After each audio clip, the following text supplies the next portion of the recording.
One of the major principles in track and field is you should be in neutral spine during any effort where you're exerting yourself. So whether you are strength training, sprinting, throwing, jumping, it's all the same. We want to keep you in neutral spine. What is neutral spine? It's your spine's strongest, most stable position. So think of it that if you're standing, you put yourself in a lordotic position, so you anterior pelvic tilt, and you come off that just a little bit.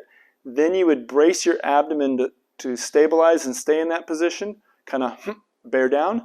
And then I want you to stand tall through your head there. So this is neutral spine. Nothing special. It's the same as good posture. Well, if you are starting in the block, so I'll do a few different motions.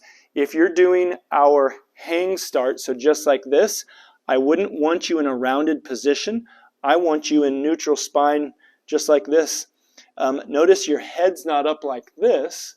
I want your head even just like you were standing. So whether you are squatting, doing a lunge, or in our hang start, all of those happen in a neutral position where your back is nice and, I was going to say straight, it has its normal curves, but you're not rounding and weakening your back. You're keeping your back in a strong, stable position so that you can best start.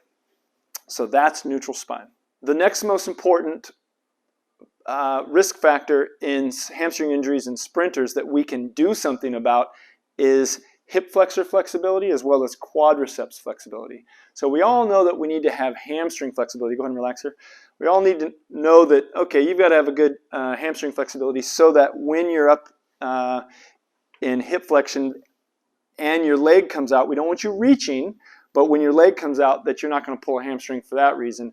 But if your hamstrings are working extra hard, go ahead and grab that, because your hip flexors and your quadriceps, your thigh muscles, are too tight and now they're having to do more work, then they're going to fatigue faster and you're going to have problems. So Tate actually has pretty good flexibility here. Notice that his knee is even with his torso here, and his leg is greater than 45 degrees. So this, or actually 51 degrees. This would be 0 and about 45 degrees, and then that's about 50. So he's in a relaxed position. He's so all the way relaxed here. There we go. There we go.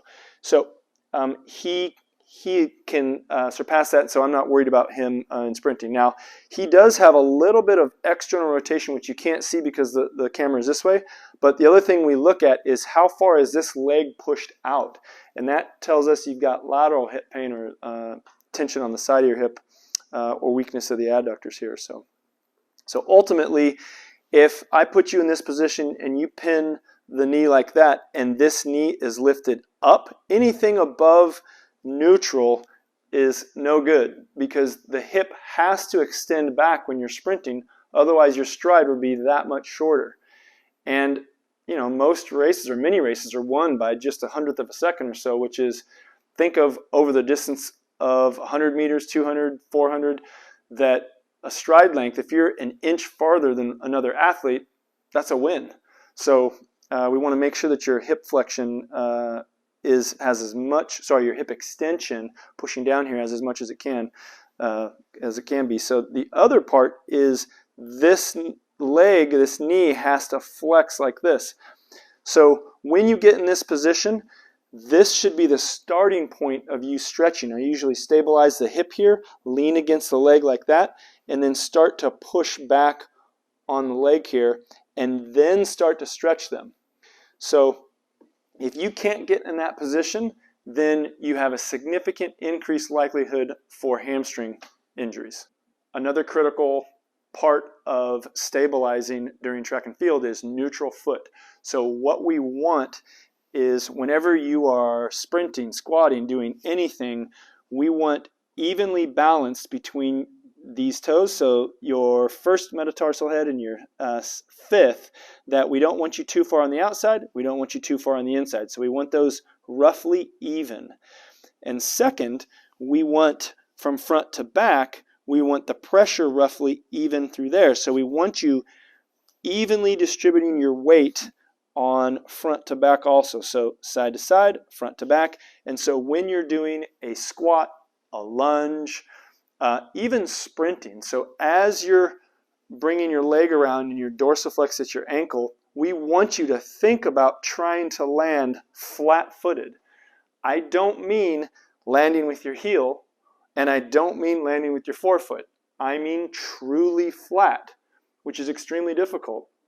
That the subtleties make a big difference. That I want you have to think really hard when you're learning this to try to land truly flat-footed. So I'm going to give you an example here that if this was your tripod, that when your foot hits, you want each of those to be roughly, those dimples to be roughly even. I wouldn't want to be too far to the outside or too far to the inside. I wouldn't want to be too far forward or too much on the heel. I want it even every time you land. And so that's extremely difficult, but you chose track. So it's going to be a little bit difficult, but we're going to train this over and over and over again to where that becomes easier, just like anything over time. One of the last major risk factors for hamstring injuries in sprinters is posture. So if you're sprinting, sometimes you'll see athletes who are flexed here because they're trying to use their abdominals to compensate for weak hip flexors to allow their hip to basically flex. So that can be one of the factors. Another one is if your hip flexors are really strong or tight, then you can be in a hyperlordotic position. If you guys remember Michael Johnson, his were chronically in spasm. Dude was fast, don't get me wrong, but super tight. So that anterior pelvic position or lower cross syndrome will create that position, and that will make it difficult to flex the hip.